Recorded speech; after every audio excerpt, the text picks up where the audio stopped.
সুপ্রিয় দর্শক, আমি মুস্তফা দানি স্বাগত জানাচ্ছি সম্পাদকীয়তে। আজকের বিষয় 57 ধারা, আর এই নিয়ে আলোচনার জন্য আমাদের স্টুডিওতে উপস্থিত আছেন অধ্যাপক ডক্টর এম গোলাম রহমান, প্রধান তথ্য কমিশনার। মাঝখানে আছেন মোস্তফা জব্বার, তথ্য প্রযুক্তি বিশেষজ্ঞ। ওই প্রান্তে আছেন কাজী আব্দুল হান্নান, সিনিয়র সাংবাদিক। তবে আলোচনা শুরুর আগে চলুন দেখিনি এখনকার প্রধান শিরোনামগুলো। চট্টগ্রামের সীতাকুণ্ডের পাহাড়ে অজ্ঞাত জ্বরে 4 আদিবাসী শিশুর মৃত্যু, 4 দিনে মারা গেল 9 জন, আক্রান্ত 26, সংগ্রহ করা হয়েছে রক্তের নমুনা।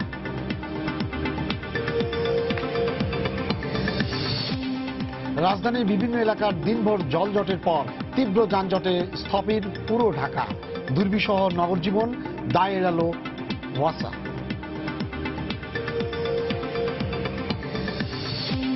যমুনা, তিস্তা সহ 16টি নদীর পানি বৃদ্ধি অব্যাহত থাকায় দেশের বিভিন্ন জেলায় বন্যা পরিস্থিতির অবনতি, ডুবে গেছে বগুড়ার সারিয়াকান্দির অর্ধশতাধিক শিক্ষা প্রতিষ্ঠান। সরকারের গৃহীত পদক্ষেপের কারণে মানুষের জীবনমান উন্নত হয়েছে, উন্নয়নের রোল মডেল হিসেবে বাংলাদেশ এখন বিশ্ব স্বীকৃত, সংসদে প্রধানমন্ত্রী। এবং মাদারীপুরের ছাত্রলীগের 2 গ্রুপের কর্মসূচিতে সংঘর্ষ, ককটেল বিস্ফোরণ।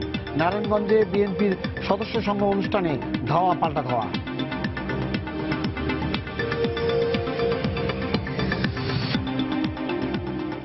57 ধারা আইসিটির, আবার এরপরে আসছে 19 ধারা, যেটা বলা হচ্ছে এখন 57 ধারা নিয়ে যে কথাটা খুব দ্রুত চলে আসছে, যে কাউকে ঘায়েল করার জন্য অথবা কাউকে বেকায়দায় ফেলার জন্য এই ধারাটাকে প্রয়োগ করা হচ্ছে। এবং বিশেষ এখন যেটা সামনে আসছে, যেহেতু সবচেয়ে বেশি লেখালেখির পার্টটা ইলেকট্রনিক মিডিয়াতে আসে, এবং এইটা কিন্তু পুরোটাই সাংবাদিকরা মনে করছে এটা আমাদের বিরুদ্ধে, আমাদের কথা বলার প্রক্রিয়াটাকে থামিয়ে দেওয়ার এক ধরনের কৌশল বা পদ্ধতি মনে করা হচ্ছে। হ্যাঁ, আমি বলবো। ধন্যবাদ। আসলে বোঝা দরকার 57 ধারাটা কি। আসলে আইসিটি অ্যাক্ট, যেটা আমরা তথ্য প্রযুক্তি আইন বলি, এই তথ্য প্রযুক্তি আইন 2006 সালে প্রথম এটা প্রণয়ন করা হয়।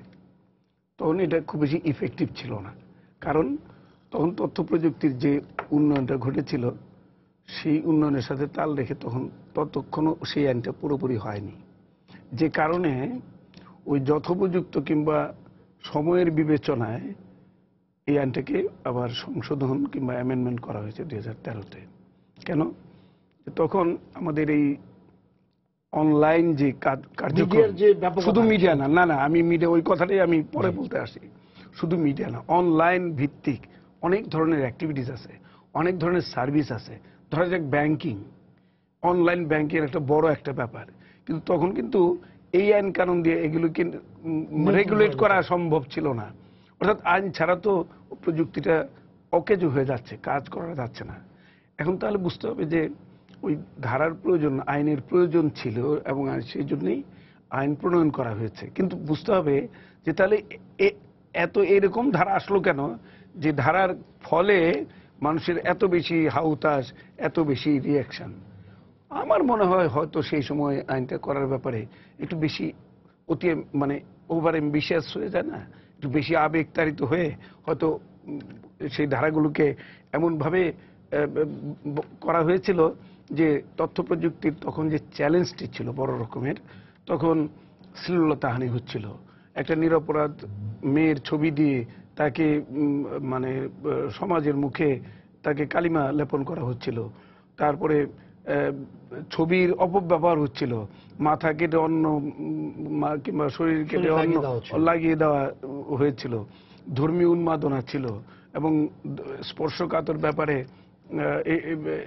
মানুষকে শুধুমাত্র বিপদে ফেলা নয়, এটা হ্যারাস করার জন্য এই অনলাইনে অনেক কিছু তখন হয়েছে, এটা আমরা দেখেছি। এখনো যে হচ্ছে না তা না, এখনো হচ্ছে। সুতরাং ওই বিষয়গুলোকে তখন এই অনলাইন, এই ইন্টারনেট, এই যে প্রযুক্তি, এই প্রযুক্তিগুলোকে এক ধরনের রেগুলেট করার জন্য, কিংবা বলা যেতে পারে যে তখন মানুষকে ওই সুবিধাটা দেওয়ার জন্য, অর্থাৎ প্রযুক্তি ব্যবহার করে মানুষ সুবিধা নিবে, প্রযুক্তি ব্যবহার করে বিপদে না মানুষের পড়ে। কার্যক্রম চালু থাকবে, এবং সেই প্রযুক্তি ব্যবহার করে যেন মানুষের জীবনের মানের উন্নয়ন ঘটে, এইভাবে চিন্তা হয়েছিল। ওই প্রতারক কিংবা যিনি ধান্দাবাজ কিংবা ফটকাবাজ, ওই নানান ধরনের অপকীর্তি করে মানুষকে অপমান করেন, তাদেরকে ধরার জন্য করা হয়েছিল। আমরা তো এটাও দেখেছি, গণমাধ্যমেও তো এক দেশের ছবি আরেক দেশের বলে চালিয়ে দেওয়া হয়েছে, এক ঘটনার ছবি আরেক ঘটনা বলে চালিয়ে দেওয়া হয়েছে। কত ধরনের জঙ্গিবাদের আমরা অনেক ধরনের অপব্যবহার দেখেছি। তো সুতরাং তখন এই এই এই প্রযুক্তি একটা নতুন চ্যালেঞ্জের সম্মুখীন হয়েছিল। এটা তো মানে বাস্তবতা, এবং সেই প্রেক্ষাপটেই কিন্তু এই এই আইসিটি অ্যাক্টের যে সংশোধন কিংবা অ্যামেন্ডমেন্ট হয়, এটা হয়েছে। কিন্তু এখন দেখা যাচ্ছে যে এটার অপপ্রয়োগ এবং অপব্যবহার যথেচ্ছাচার হচ্ছে। That is the problem. যে এই যে যার যা খুশি ইচ্ছে মতো তাকে ধরে নিয়ে যাওয়া, হ্যাঁ, কেস করে দিচ্ছে, উনি নিজেও জানেন না যে উনি কেস না না কেন হচ্ছে। হ্যাঁ, এবং এমনও দেখা যাচ্ছে যে ধরা যাক ফেসবুকে একটা ছবি কিংবা একটা বিষয় একজন শেয়ার করলো কিংবা একজন ট্যাগ করে দিল, সে তো জানেও না যে তাকে ট্যাগ করেছে, কিন্তু তাকে ধরে নিয়ে যাওয়া হচ্ছে। ইভেন রামুর ঘটনাটা তো অনেকটা এরকম। তো এরকম ঘটনার কারণে তাহলে তারা এটা কারা ব্যবহার করছে, বিষয়টা হলো এই জায়গায় এরা কারা। এটা ব্যবহারটা ওই উদ্দেশ্যমূলকভাবে কেউ কেউ করছে। এটা হতে পারে কোনো রাজনৈতিক কারণেও করছে, হতে পারে যারা আজকে শান্তি শৃঙ্খলা রক্ষার কাজে নিয়োজিত তারাও এটা করছে। সুতরাং তাহলে কার উপর আমরা নির্ভর করব? আইনের ব্যবহারটা তো হচ্ছে, শুধু আইন তো থাকলে হবে না, আইনটা ব্যবহার করার জন্য এটাকে কার্যকর করার জন্য একটা মেশিনারি আছে, তাই না, পদ্ধতি। তারা হলো আমাদের পুলিশ, আমাদের শান্তি শৃঙ্খলা রক্ষাকারী বাহিনী, তারাই তো এটাকে মেনটেন করবে।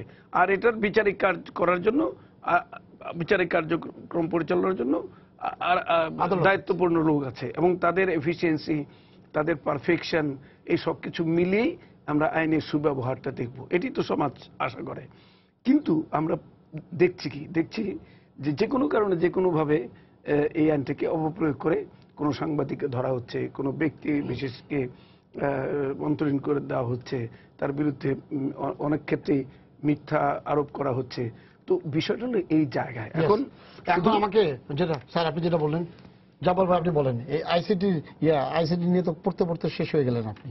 কারণ আপনি আমাকে বলেন যে আইন হয়েছে, সবকিছু হয়েছে, যদি সব জায়গাতেই অপপ্রয়োগের ব্যাপারটা আছে, এই জায়গায় কেন এই কথাগুলো উঠে আসছে যে অপব্যবহার হচ্ছে? প্রথমত আমি একটু গোলাম রহমান সাহেবের সাথে একটু সাপ্লিমেন্ট করি। এই আইনটা তথ্য প্রযুক্তি আইন হলেও এটি ডিজিটাল অপরাধ দমন করার আইন না। এটা আগে স্পষ্ট হওয়া দরকার। 2006 সালের মে মাসে তৎকালীন সরকার একটি সার্টিফাইং অথরিটি প্রতিষ্ঠা করার জন্য এই আইনটা তৈরি করেছিল। ওই আইনে বিধান ছিল যে 90 দিনের মধ্যে ওই কর্তৃপক্ষ প্রতিষ্ঠা করতে হবে। ওই সরকার গেল, তত্ত্বাবধায়ক সরকার গেল, আওয়ামী লীগ সরকার ক্ষমতায় এসে দেখে যে ওই আইন 90 দিনে তো করা হয়নি। কি করতে হবে? সিসিএ যদি করতে হয় আইন সংশোধন করতে হবে। তোমরা আবার 2009 সালে ওই ধারাটা সংশোধন করে সিসিএ প্রতিষ্ঠা করে। সিসিএ মানে হচ্ছে আমি প্রচলিত পদ্ধতিতে কাগজে কলমে যে সিগনেচার করি তার বদলে আমি ডিজিটাল পদ্ধতিতে যে সিগনেচার করব এবং তথ্য প্রযুক্তি যে ব্যবহার করব, এইটার সাথে সংশ্লিষ্ট অপরাধ এবং কম্পিউটার সিস্টেম এটা নষ্ট করে ফেলা ইত্যাদি ইত্যাদি ইত্যাদি ছিল। 2013 সালে মনে থাকার কথা হেফাজতের কথা, মনে থাকার কথা গণজাগরণ মঞ্চের কথা। 13 সালের যখন ঘটনাগুলো ঘটতে থাকে তখন সরকারের হাতে ডিজিটাল অপরাধ দমন করার জন্য কোনো আইন নেই।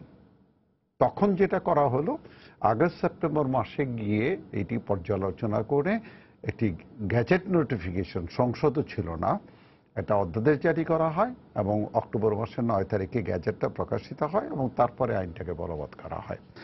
এই আইনটার মধ্যে কয়েকটি নতুন ধারা যুক্ত করা হয়। এই নতুন ধারাগুলো যেই জায়গাটায় আমি একেবারে স্ট্রেট বলে দেই, সেটা হচ্ছে 54, 56, 57 এবং 61। প্রধান পরিবর্তন যেটা করা হয় সেটার মধ্যে শাস্তি ছিল 10 বছরের, শাস্তিটা 14 বছর করা হয় এবং ন্যূনতম শাস্তি বলে একটা জিনিস বসানো হয়, সেটা হচ্ছে কমপক্ষে 7 বছর। অর্থাৎ অপরাধ প্রমাণিত হলে বিচারক চাইলেও 7 বছরের নিচে সাজা দিতে পারবে না। 57 ধারার অপরাধ এবং সেগুলোর বিচার, এটা নিয়ে প্রশ্ন তোলার কোনো কারণ নাই, কারণ এই ধরনের অপরাধ হয়, তার বিচার হওয়া উচিত, এই বিষয় নিয়ে কোনো সন্দেহ নাই। মানহানির মতন বিষয়গুলো তো সিআরপিসিতেও আছে।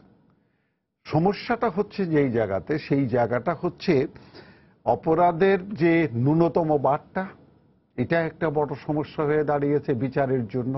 কারণ আমি একজনকে একটা ছোট্ট গালি দিছি, এটা মানহানি হয়েছে, আমার 7 বছরের কম শাস্তি দিতে পারবে না, এটা এক। ভয়ঙ্কর জায়গা যেটা দাঁড়িয়েছে, কেন 57 ধারা প্রয়োগ করা হয়, কেন অপব্যবহার হয়, সেটি হচ্ছে এটা এই ধারা, এই যে কয়টি আমি ধারার কথা বললাম 54, 56, 57, 61, এই ধারাগুলো অজামিনযোগ্য এবং আমলযোগ্য করা হয়েছে। আমলযোগ্য মানে হয়েছে আমার আদালত পর্যন্ত যাওয়ার দরকার নাই, যে কোনো এসআই এসে মামলা করা মাত্র তারে ধরে নিয়ে যাবে। অজামিনযোগ্য মানে হচ্ছে আমি নিরপরাধ, কমপক্ষে 90 দিন লাগবে শুধুমাত্র আমার জামিনের প্রসেস থেকে বেরিয়ে আসার জন্য। এবং এটির অপপ্রয়োগ করার প্রধানতম উদ্দেশ্য হচ্ছে এইটাই যে অন্তত 90 দিন তো তরে আমি জেলের ভাত খাটাই আসতে, পুরো আইন প্রমাণিত হইলো বা না হইলো তাতে কিছু যায় না, কিন্তু 90 দিন আগে খাট, আগে জেল খাট, মধ্যে তোরা আর কোনো সুযোগ টুযোগ নাই। এবং লক্ষ্য করার বিষয় হচ্ছে সাংবাদিকদের ক্ষেত্রে হয়রানি করার বিষয় অথবা ব্যক্তিগতভাবে হয়রানি করার বিষয় যেটা হচ্ছে, সেটার পুরোটাই প্রায় শত্রুতামূলক।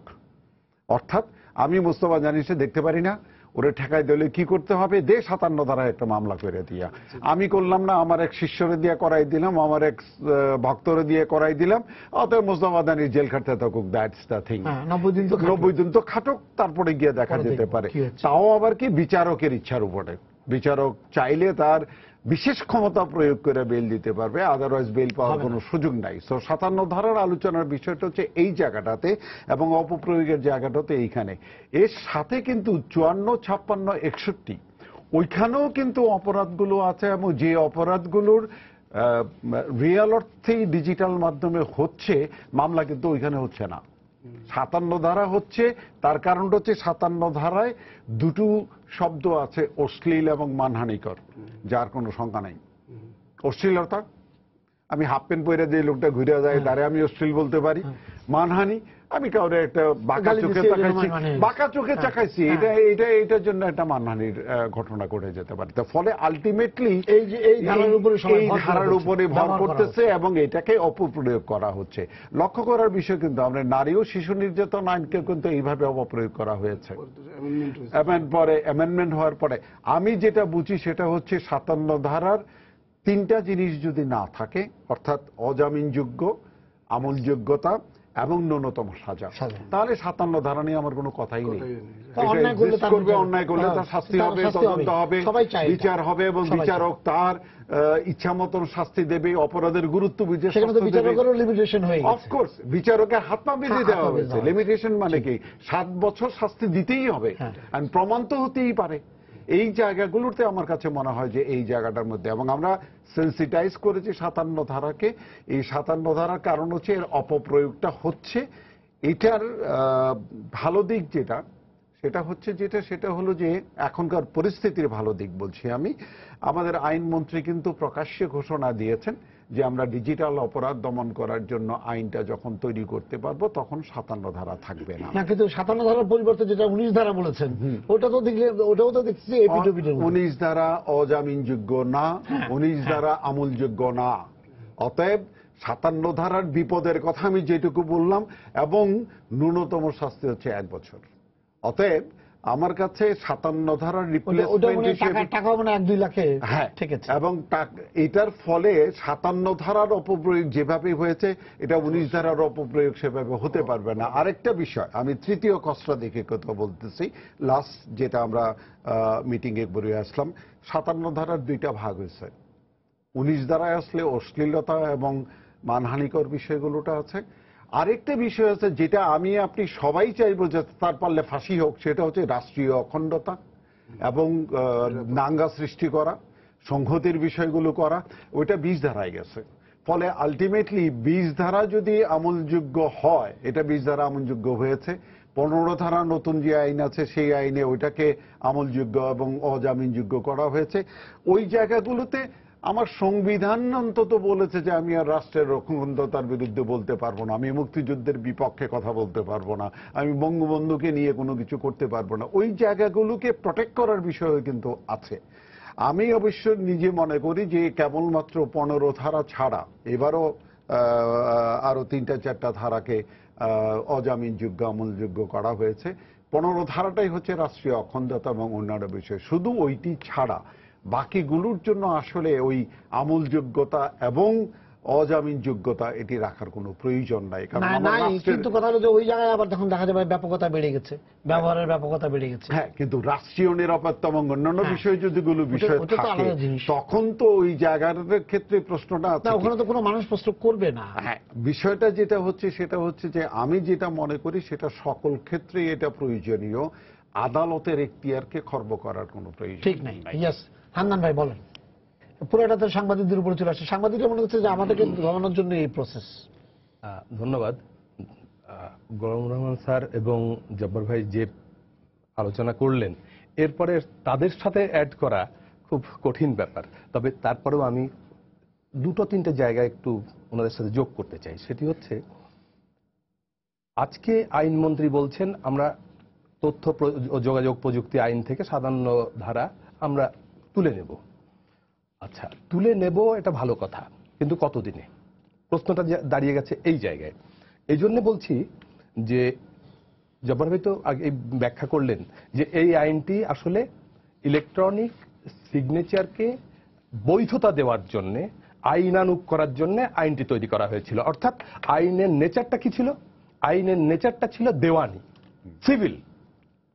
সিভিল আইনের সঙ্গে যখন ক্রিমিনাল আইনকে যুক্ত করে নিয়ে আসা হলো, কনফ্লিক্টটা দাঁড়ায় গেল এই জায়গায়।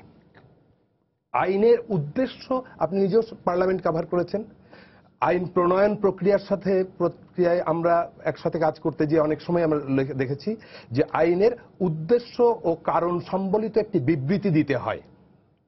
এই বিবৃতিটি ছিল এক্ষেত্রে আসলে ইলেকট্রনিক সিগনেচার, ব্যবসা বাণিজ্য, বহির্যোগাযোগ ইত্যাদি ক্ষেত্রে যে নতুন ডকুমেন্টেশন হচ্ছে, যে চুক্তিগুলো হচ্ছে, এগুলো ফিজিক্যালি করার চাইতে ইলেকট্রনিক্স মাধ্যমে, তথ্য প্রযুক্তির মাধ্যমে এই যোগাযোগগুলো স্থাপন করা এবং এইগুলো নিরাপত্তা দেওয়া। এই নিরাপত্তা বিষয়টি আমি একটু গুরুত্ব আরোপ করতে চাই এই 57 ধারার প্রেক্ষাপটে। সেটি হচ্ছে, উদ্দেশ্যটা কি ছিল? ইলেকট্রনিক্স যোগাযোগকে, তথ্য যোগাযোগকে নিরাপত্তা দেওয়া, ব্যক্তিকে নিরাপত্তা দেওয়া নয়।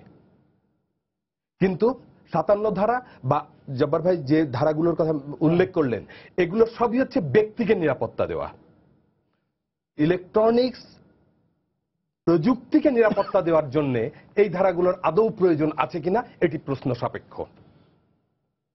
সেটি আসলে এই জায়গাটি আমি গুরুত্ব দিচ্ছি এই জন্য না যে এই আইনের যে ধারাগুলো নিয়ে বিতর্ক, সেই ধারাগুলো হচ্ছে সংবিধানের সাথে কনফ্লিক্ট করে এমন কতগুলো ধারা।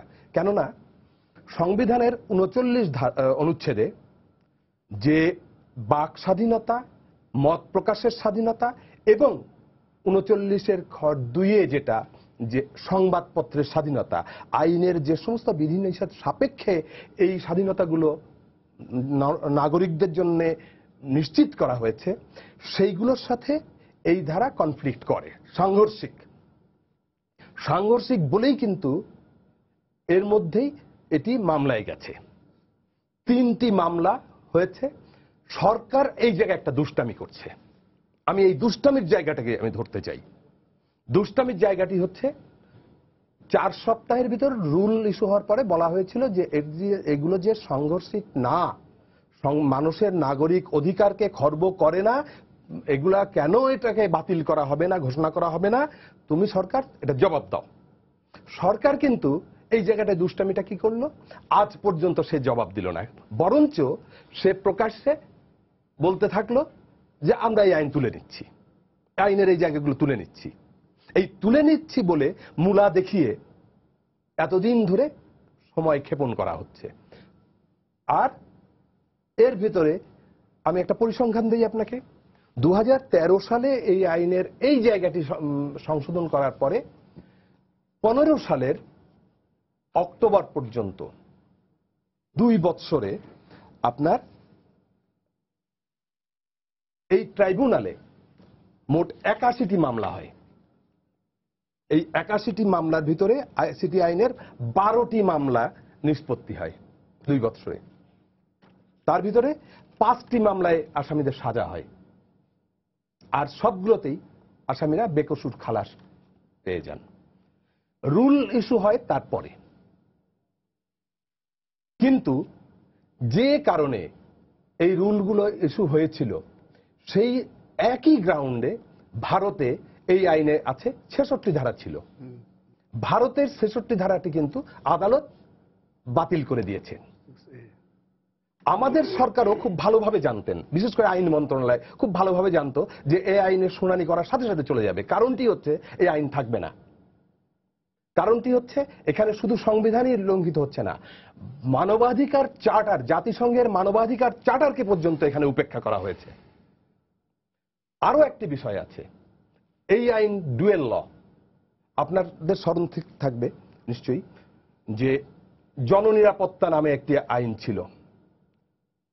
ডুয়েল লর কারণে পিক অ্যান্ড চুজ করার সুযোগ থাকায় এই আইনটি কিন্তু আদালতের মাধ্যমে বাতিল হয়ে যায়। আমি এই আইনের পিক অ্যান্ড চুজের জায়গাটাই এবং আপনার এটা যে দ্বৈত আইন তার জায়গাটি একটু উল্লেখ করি। বাংলাদেশের পেনাল কোডে মানহানি এবং কুৎসা রটনার জন্য 500 ধারা আছে। এই ধারায় শাস্তি হলো সর্বোচ্চ 2 বৎসরের কারাদণ্ড।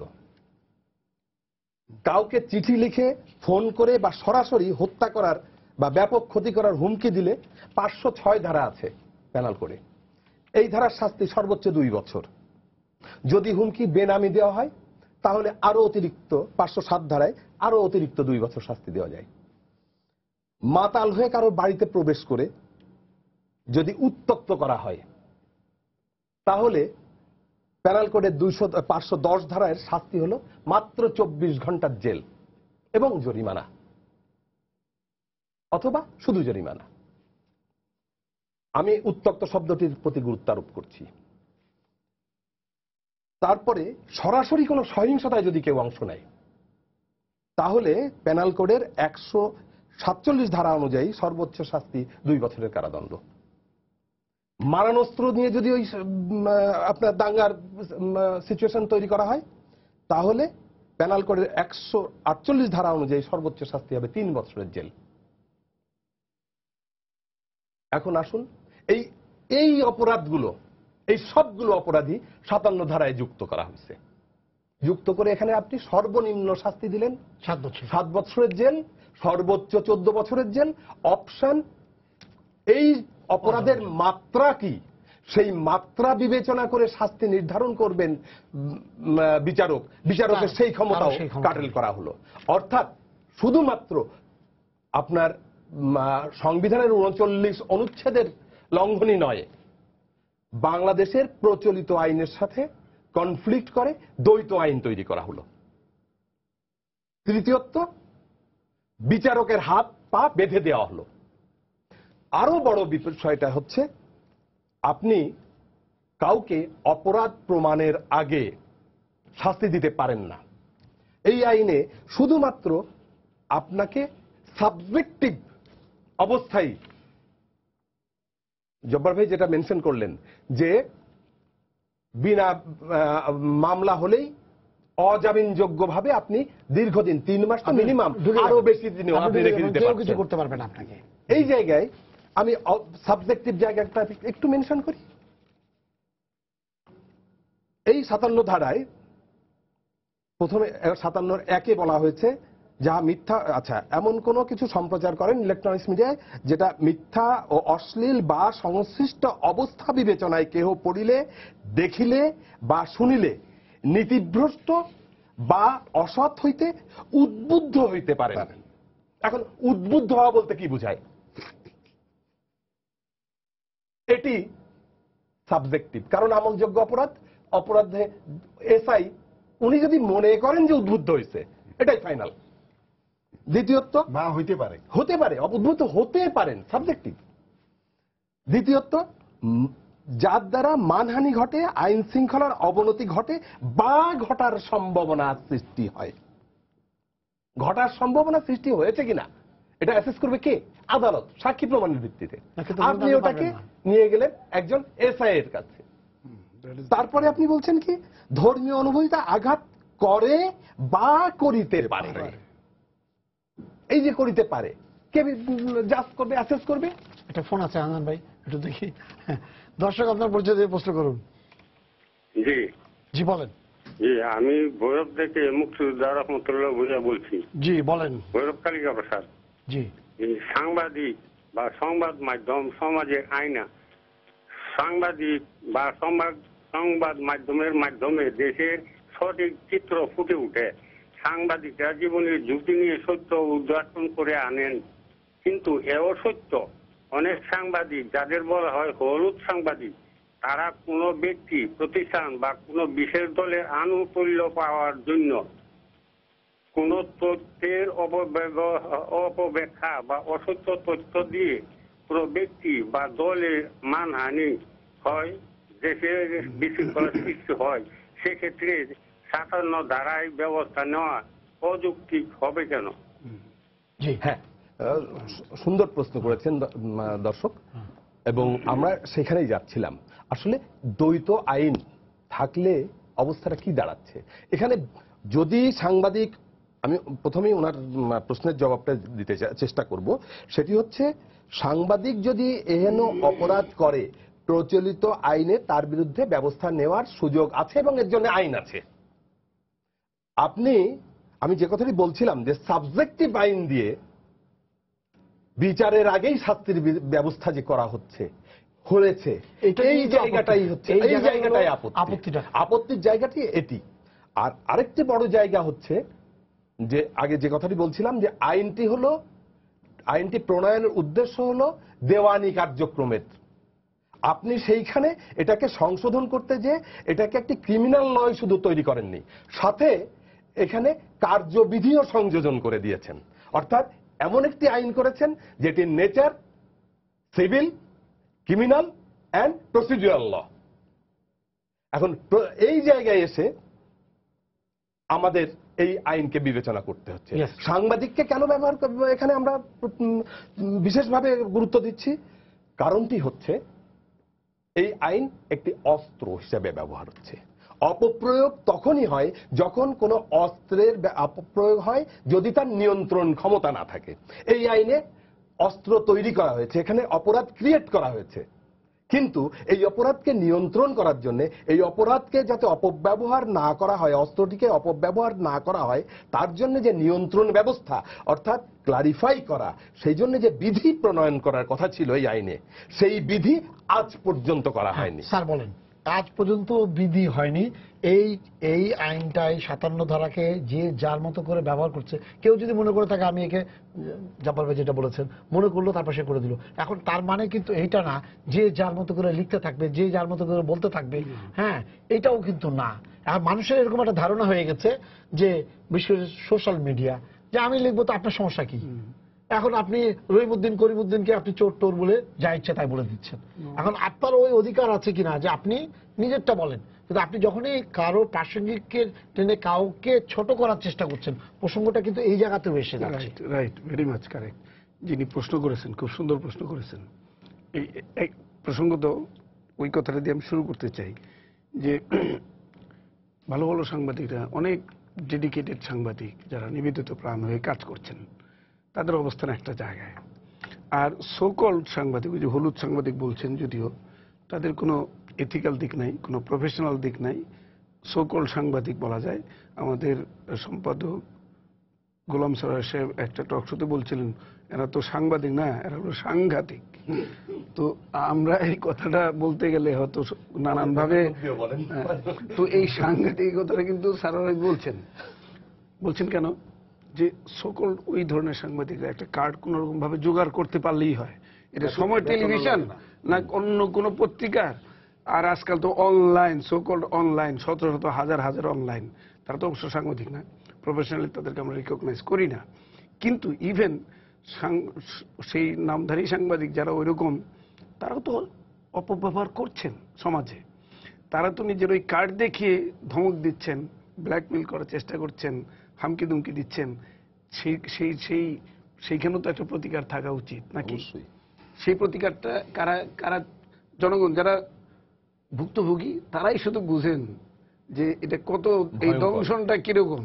অন্যরা কিন্তু সেইভাবে বুঝেন না। হ্যাঁ, এটা একটা জায়গায় থাকতে মজার হবে। ব্যাপারটা হলো স্যার, যখনই আপনি ঠিক আছে আইন আছে এই জন্যই করছেন, কিন্তু তার সঙ্গে সঙ্গে আপনি যে আবার মানে যিনি এই ধারা দেখার জন্য যাকে দায়িত্ব দেওয়া হয়েছে, না উনি তো ওনার পথে চলার না, আমি তো তাকে সেই ব্ল্যাঙ্কেট কভারেজ তাকে দিব না। আমি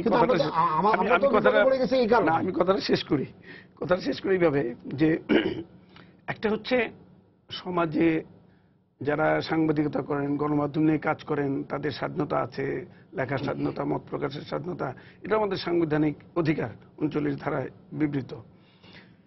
এবং সেখানে দায়বদ্ধতার ব্যাপারও কিন্তু আছে। যখন আমরা সংবাদপত্রের স্বাধীনতার কথা বলি, গণমাধ্যমের স্বাধীনতার কথা বলি, তখন কিন্তু এটাও আমরা বলি যে তিনি স্বাধীন। কতটুকু স্বাধীন? আমি কিন্তু হাত পা ছুটতে পারি, এটা আমার স্বাধীনতা, কিন্তু আমি হাত ছুড়ে আপনার নাকে লাগাইতে পারবো না, সেই স্বাধীনতা আমার নাই। তার মানে কি, স্বাধীনতারও একটা লিমিট আছে, একটা জায়গা পর্যন্ত থাকতে হবে, তাই না? নয়তো সমাজ চলতো না, যার যার স্বেচ্ছাচারিতা হয়ে যেত। সুতরাং ওই আমি যেমন আমার হাত ছুটতে পারি, কিন্তু আমি আপনার নাককে স্পর্শ করতে পারবো না, ওই লিমিটেশনসটা মানতে হবে। এখন এই যে যার খুশি যা লিখে দিচ্ছে, বলগাহীন ভাবে চরিত্র হনন করছে, অশ্লীলতা করছে, এটাও তো দেখতে হবে। সেই জন্য তো আইন প্রয়োজন আছে। আইন তো অপ্রয়োজনীয় এই কথাটা কেউ বলবে না। এখন তাহলে ব্যাপারটা হচ্ছে ওই যে কথাটা বলেন যে কে ব্যবহার করছে, কিভাবে অপপ্রয়োগ করছে, হ্যাঁ, এখন তাহলে বুঝতে হবে। আমি শুরুতে একটা কথা বলেছিলাম যে আইন সেটা পরিচালিত হবে কাদের দ্বারা? বিচারিক ব্যবস্থার দ্বারা এবং আইন প্রয়োগকারী সংস্থা দ্বারা। ওই দুটো কম্পোনেন্টও কিন্তু থাকবে। তাদের চরিত্র, তাদের ভাবমূর্তি, তাদের কার্যক্রম, এটাও কিন্তু আলোচনার বাইরে না। এটা আলোচনার বাইরে রাখলে আলোচনাটা অসম্পূর্ণ হবে। সুতরাং তাদের কথাটাও নিয়ে আসতে হবে। আমরা রাস্তায় দেখি কি ট্রাফিক জ্যামের অন্যতম কারণ তো হচ্ছে ট্রাফিক নিয়ন্ত্রণ ব্যবস্থাপনার ত্রুটি। আমি মনে করি একদম রাস্তাঘাটের সীমাবদ্ধতা আছে, গাড়ি ঘোড়ার নানান ধরনের সমস্যা আছে, তারপরেও it is a management problem. I think যদি ম্যানেজমেন্ট প্রবলেম না হতো তাহলে এটা 50% এমনি সমাধান হয়ে যেত। আপনি একটা রাস্তায় দাঁড়ান, একদিকে 15 মিনিট, 20 মিনিট, আধা ঘন্টা দাঁড়া করে রাখে, মানে কি? তাহলে সব বন্ধ হয়ে যাবে। তাই তো হচ্ছে। 2-4 মিনিট করে ছাড়ো, তাহলে তো সবকিছু আস্তে আস্তে মুভ করতে পারে। তা কিন্তু না। আপনি খেয়াল করেন, এটা কিন্তু একটা খুব সাধারণ মানুষ এই কথাটা বুঝবে, কিন্তু যারা নিয়ন্ত্রণ করে তারা বুঝে না। মুশকিল হচ্ছে এই জায়গায়। সিগন্যাল থাকলে বিষয়টা ডুয়েল পদ্ধতি, লাল বাতি জ্বলে, নীল বাতি, সবুজ বাতি জ্বলে, হলুদ বাতি জ্বলে, আবার হাত উঠে, সবই জ্বলে, কিন্তু তার হাত ছাড়া যায় না। তাহলে এই যে এই দ্বৈত নীতি তো চলতে পারে না। এক বাজারে দুই ভাও তো চলে না, তাই না? সুতরাং সমস্যাটা ওই জায়গায়, ওই ব্যবস্থাপনার বিষয়টা।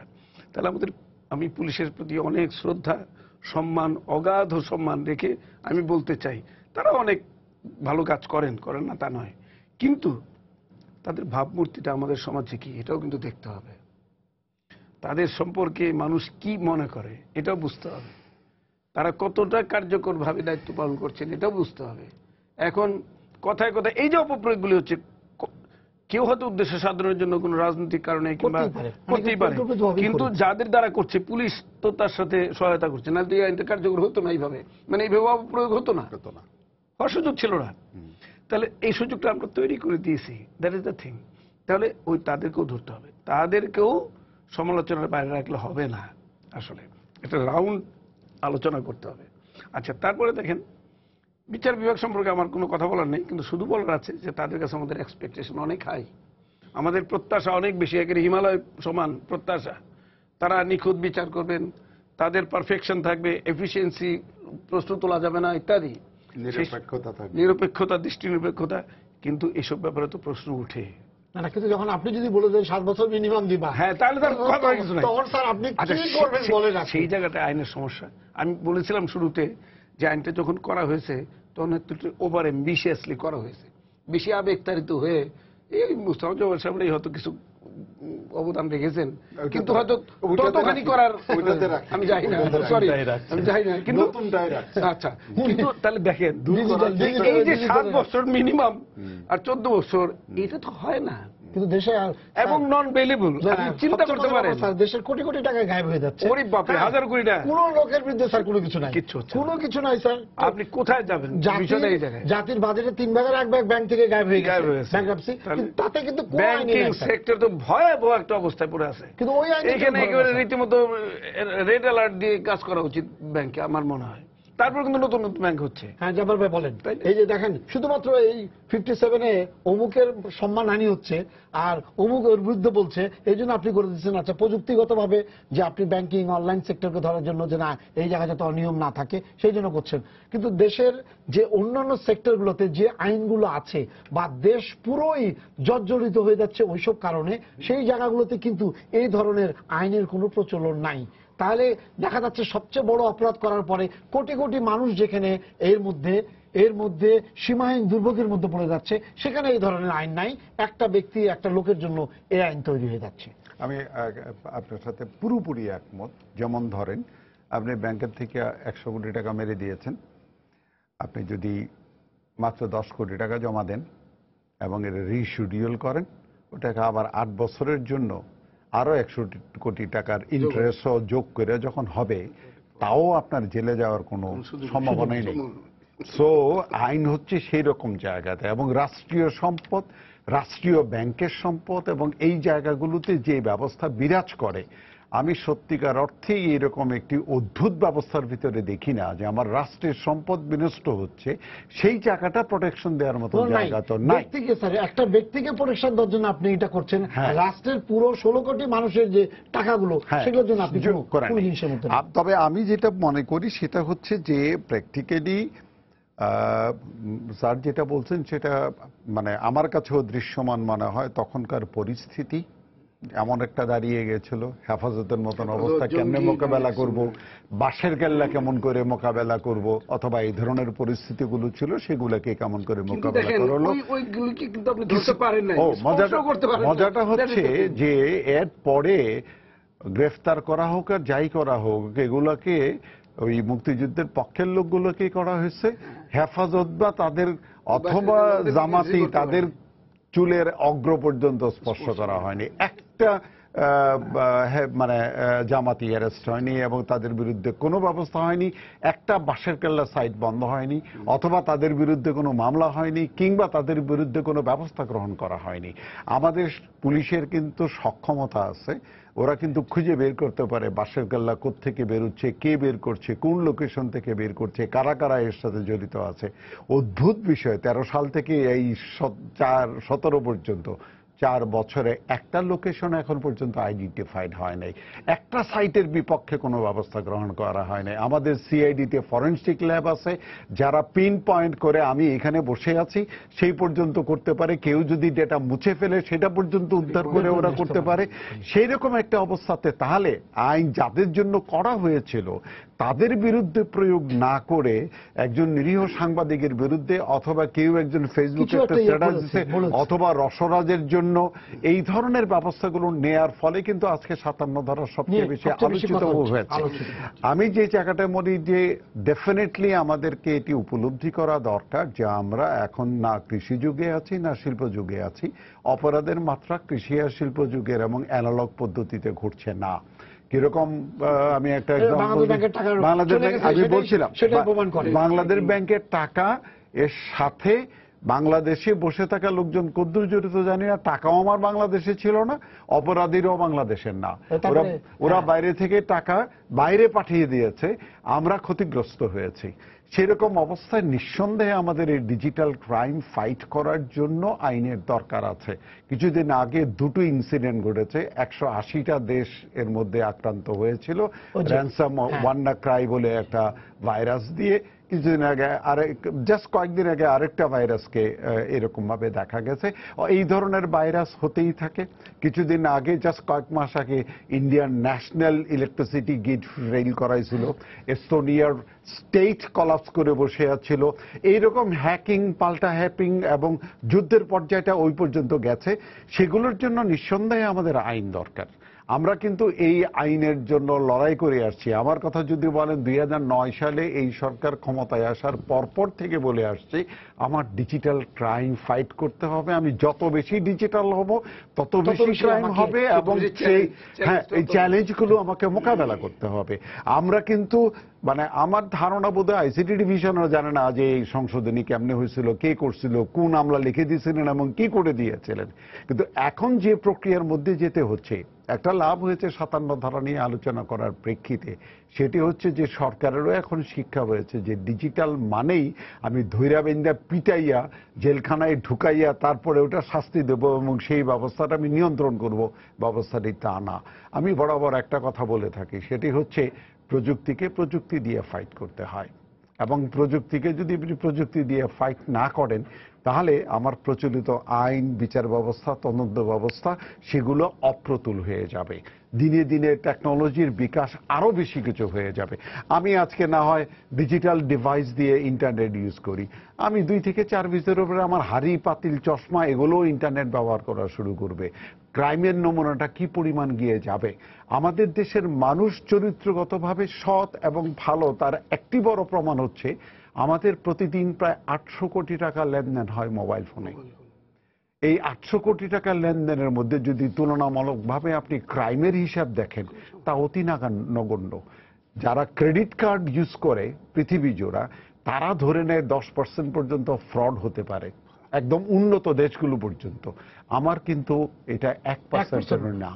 তার মানে কি আমার দেশের মানুষ যারা প্র্যাকটিক্যালি এই জটিলতার ভিতরে যায় নাই, তারা সৎ এবং তাদের সততাকে পুঁজি করেই কিন্তু আমি এই ফাইটগুলো করতে পারি। এই জায়গাটার মধ্যে যদি আইনের এই জটিলতা তো তৈরি করে, আসলে পুরো সিচুয়েশনটা তৈরি করা হয়েছে জাস্ট ওই অ্যামেন্ডমেন্টটা করে। আমি কিন্তু মনে করি যে, যেমন আমি আপনাকে জাস্ট একটু আইডিয়া দিতে পারি যে প্রস্তাবিত আইন যেটার 3টা খসড়া পর্যন্ত আমি যুক্ত ছিলাম, ডিজিটাল সিকিউরিটি অ্যাক্টের ভিতরে আমরা সাইবার সিকিউরিটি থেকে ডিজিটাল সিকিউরিটি আইনে এসেছি এবং সেইখানে যে কথাটি উনি বলেছেন এই জায়গাটা আমরা মাথায় রেখেছি, সেটি হচ্ছে আমার দেশের তো প্রচলিত আইন আছে। ওকে, পর্নোগ্রাফি নিয়ে আমি কথা বলবো, পর্নোগ্রাফির আইন আছে, শিশু পর্নোগ্রাফির আইন আছে, মানহানির আইন আছে, আমার সিআরপিসিতে এগুলোর পানিশমেন্ট আছে। আমার যেটা দরকার সেটা হচ্ছে প্রচলিত পদ্ধতিতে না হয়ে এই অপরাধটা ডিজিটাল পদ্ধতিতে হচ্ছে। অতএব ডিজিটাল পদ্ধতিতে যদি হয় এইটাকে আমি অপরাধের সংজ্ঞায় নিয়ে যাওয়া, যে তুমি কেবলমাত্র মুখে গালি দিলে হবে না, তুমি যদি মেইলে একটা গালি দাও এটাও তোমার অপরাধ হবে, এটা আইনের গ্রাহ্য হতে হবে, এই জায়গাটি নিয়ে যাওয়া। আর দ্বিতীয়ত যেই জায়গাটা আছে সেটা হচ্ছে আমি প্রচলিত পদ্ধতিতে যদি একজনের মানহানি করি, একটা গালি দেই, এটা 2-4-5 জনের ভিতরে থাকে। বাট কেউ যদি এটা ফেসবুকে এটাকে করে দেয় অথবা একটা মিডিয়াতে দিয়ে দেয়, তাহলে এটি হাজার হাজার লোকের হয় এবং সেই পরিমাণ ক্ষতির মাত্রা হয়, মাত্রা বেড়ে যায়। অতএব শাস্তিটা যেই লেভেলের থাকা উচিত তার চেয়ে সর্বোচ্চ লেভেলটা হয়তো হাই করতে হতে পারে। বিচারক ঠিক করবেন যে তাকে কোন সর্বোচ্চ শাস্তিটা দেবেন, কতটুকু মাত্রায় হেরফের হয়েছে সেটার প্রেক্ষিতে। এটা আইনে বলে দেওয়ার বিষয় না। আমি বিচারককে ডিকটেট করার কোনো মতেই কোনো অধিকার রাখি না প্র্যাকটিক্যালি। তাহলে আমার তো বিচার বিভাগের স্বাধীনতা বলতে কিছু থাকবে না। বিচার বিভাগে আমরা সেই কারণেই কিন্তু বরাবর আমি ধন্যবাদ দেব আইসিটি ডিভিশনে কিছু আমলাদের সাথে আমরা কাজ করেছি, তাদের মধ্যে এই জিনিসগুলো কাজ করেছে এবং আমার কাছে মনে হয়েছে তারা অসম্ভব দেশপ্রেমিক এবং গণতান্ত্রিক মানসিকতা সম্পন্ন। ওরাও বলেছে যে আমরা এর একটি নিবর্তনমূলক আইন করতে চাই না। আমি আশা করব যেটি আইনমন্ত্রী বলেছেন যে আগস্টের শেষ চূড়ান্ত খসড়াগুলো হবে। এখনো যেটুকু ত্রুটি আছে সেই ত্রুটিগুলো নিশ্চয়ই আগস্টের মধ্যে এর সমাধান করা হবে এবং ত্রুটিগুলো দূর করা হবে, যাতে ডিজিটাল সিকিউরিটি অ্যাক্ট নিয়ে 57 ধারার আলোচনা না হতে পারে। জি, শেষ পর্যায়ে আছি, বলেন হান্নান ভাই। এবার উনি তো বলেই দিলেন যে অগাস্টে যদি মন্ত্রী যেটা বলেছেন মাননীয় আইনমন্ত্রী, আমরা তো একমত। সরকার মন্ত্রী যেটা বারবার করে বলছেন যে আমরা এটা তুলে নেব, এর পরিবর্তন হবে, এই অবস্থা থাকবে না, আমরা একমত। আমি তার প্রতি শ্রদ্ধা রেখে বলতে চাই যে আপনি বলছেন থাকবে না, কিন্তু এই থাকবে না বলার পর থেকে গত 1 বছরে কতগুলো মামলা হচ্ছে। আপনারা কি রাষ্ট্রের পক্ষ থেকে এই অপপ্রয়োগ বন্ধের জন্য, এই ধারার এই প্রয়োগটি বন্ধের জন্য কি ব্যবস্থা নিতে পারতেন না? এই আইনের খসড়া কিন্তু 2 বছর 2 বছর ধরে না, কিন্তু ঘুরছে। জাপার ভাই এই আর বছরই দ্বিতীয় খালি বছর তো শেষ হয়নি, অর্ধেক বছরের মধ্যে 300 মামলা হয়ে গেছে। কিন্তু এই আইনের খসড়াও কিন্তু 2 বছর 2 বছর ধরে চলছে। এইটি খসড়াকে না, এই আইনের খসড়ায় রূপান্তর রূপান্তর করতে করতে তাহলে- লাগতো, হ্যাঁ, তাহলে তার এই 1.5 বছরের এখনো তো আরো 6 মাস লাগবে আমার ধারণা। হ্যাঁ, কমপক্ষে পার্লামেন্টে যেতে হবে। কমপক্ষে শুধু তার আগের অনেকগুলো স্তর আছে।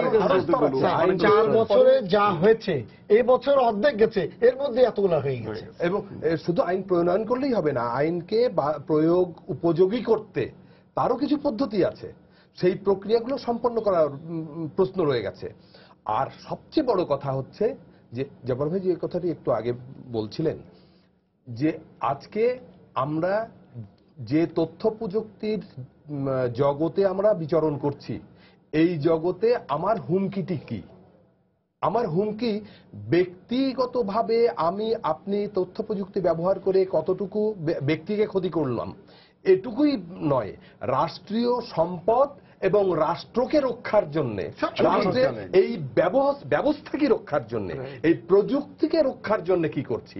দেখুন আজকে এত বছর পার হয়ে গেল, আমি স্মরণ করব জব্বার ভাই যখন এই দেশে মিডিয়াতে কম্পিউটার ইন্ট্রোডিউস করলেন, তখন ভয়াবহ অবস্থা ছিল, বলছে উনি পাগল। তখন থেকে আজকে আমি যদি কত ভুল না করে বছর থাকি তাহলে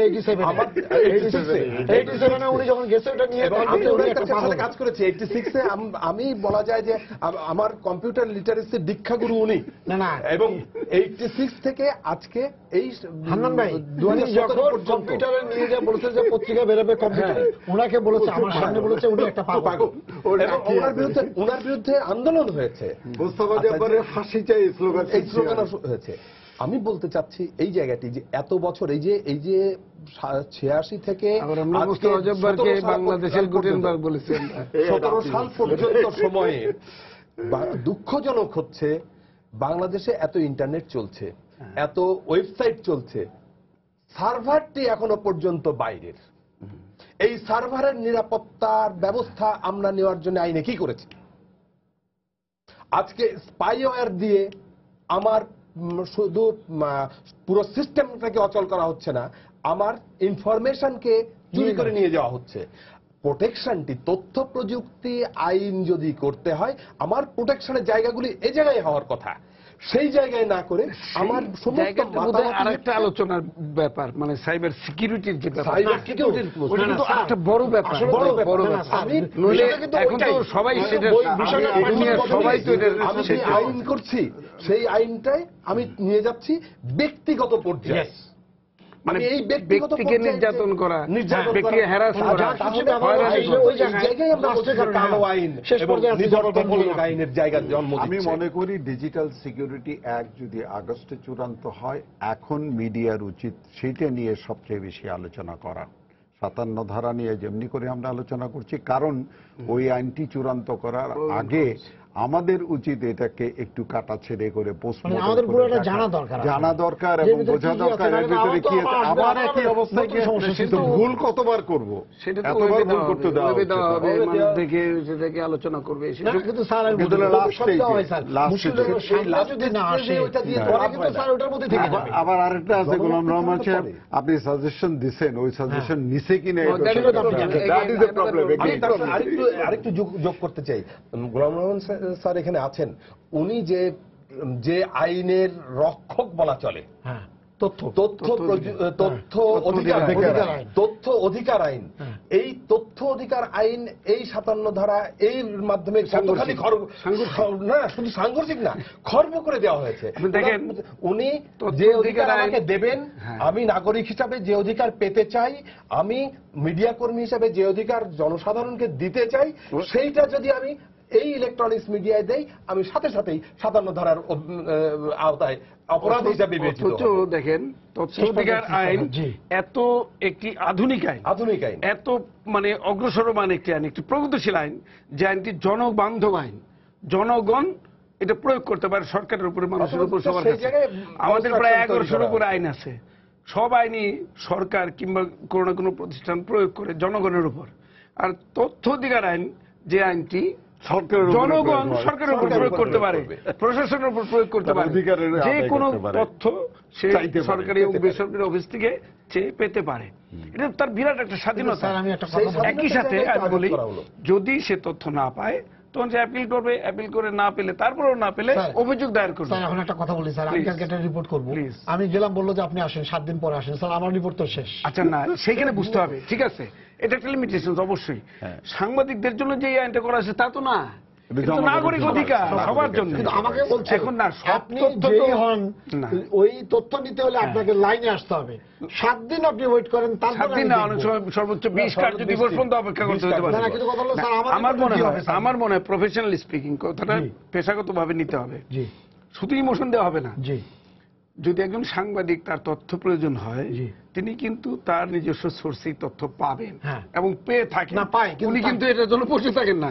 তবে হ্যাঁ, অথেন্টিকেটেড Authenticated- যদি লাগে স্যার। যদি তখন অনুসন্ধানমূলক হ্যাঁ, করতে হয়, ওইটাতে লাগে, ব্যাখ্যামূলক স্যার। প্রতিবেদন করতে ওটা হয়, লাগে, ইনডেপথ স্যার। রিপোর্ট ওই করতে হয়, তথ্যগুলো লাগে, যে তখন এই official তথ্য লাগে, এভিডেন্স official লাগে, তথ্যটার জন্য, ডকুমেন্ট right. লাগে, তখন সেই আমি জন্য এটা তাকে পাচ্ছি না, অপেক্ষা করতে হবে। না, কিন্তু তখন অপেক্ষা করার পরও স্যার দিচ্ছে না। না, অপেক্ষা তো আপনি তো তথ্য আইন করে ছেড়ে না দিয়েছেন। না না না, অধিকার। তখন সে না পেলে তো প্রতিকার আছে। স্যার, এই যে প্রতিকার- আমরা শাস্তি দিয়ে দিচ্ছি না, স্যার, আপনি তো শাস্তি দিবেন। হ্যাঁ, কিন্তু জরিমানা আমার তো দিচ্ছি না, report বেরিয়ে গেছে, স্যার। ক্ষতিপূরণ মানে দিচ্ছি না। আমার কিন্তু এটা শেষ, ইস্যু শেষ, সবকিছু শেষ, কিন্তু ওই সাংবাদিকদের লোকও জন্য শেষ। কিন্তু স্যার, আমার মনে হয় কি, আমার মনে হয়, আমি আমার জাস্ট 1 মিনিট বিষয়টা শেষ করি। এরকম আমার মনে হয় সাংবাদিক আর প্রশাসন এটা আলাদা বিবাদমান দুটি শিবির না, তাদের মধ্যে একটা মেলবন্ধন থাকা উচিত। কিন্তু স্যার মিলবন্ধন না, হচ্ছে না, না, স্যার। হবে, হইতে হবে। ওনারা সবসময় মনে করছে এরা আসছে না না না, আমাদের বিরুদ্ধে এই কথা স্পিরিটটা বলতে। চেঞ্জ করতে হবে। কারণ কি, এটা হচ্ছে আমরা যুগ যুগ ধরে, কলোনিয়াল যুগ থেকে, সেই ব্রিটিশ আমল থেকে 200 বছর 250 বছর আগের থেকে তো ওই মাইন্ডসেট আছে আমাদের। আমাদের কাছে তো ওই দাপ্তরিক গোপনীয়তা আইন 1923 ওইটা মাথায় আছে, যে দপ্তরের সব তথ্য রক্ষা করার দায়িত্ব হচ্ছে সরকারি কর্মকর্তাদের। আর একটা সাংঘর্ষিক স্যার, সাংঘর্ষিক, আপনি বলছেন ওটা তো- তথ্য অধিকার আইন, স্যার। হ্যাঁ। ওটার সাথে আবার আপনি বলছেন 1923 সালের হ্যাঁ, আইন। ওটা চলবে না। স্যার, আমি কোন দিকে যাব? That is the point. যখন ওইটা সাংঘর্ষিক, তখন এই তথ্য অধিকার আইন উঠতে থাকবে। এইটাই কি হবে, Special law এটা। এটাই ল, এবং এই আইনের বিধানে তাই অন্য যে কোনো আইনের সাথে সাংঘর্ষিক হলে এটা সর্বোচ্চ স্থাপিত হবে। স্যার, আমাদের সময় এটা শেষ হয়ে হচ্ছে গেছে, স্যার। সবচেয়ে তা আমরা আশা জনবান্ধব। করব মুস্তাফা জাফর ভাই যেটা বলেছে, ডিজিটাল নিরাপত্তা আইনের খসড়া যেটা আমরা যদি জানতে পারি, আমরা এটা যদি আলোচনা করতে পারি, তাহলে হয়তো বা এটা একটা চমৎকার জিনিসে পরিণত হতে পারে, এবং একে কেউ ব্যক্তিগতভাবে কাউকে হেয় করার জন্য ব্যবহার করতে পারবে না। আপনাদেরকে ধন্যবাদ স্টুডিওতে আসার জন্য। সবাইকে শুভেচ্ছা জানিয়ে শেষ করতে আজকে সম্পাদকীয়। আগামীকাল আবারও দেখা হবে রাত 10টায়। দেখার আমন্ত্রণ রইল। শুভরাত্রি।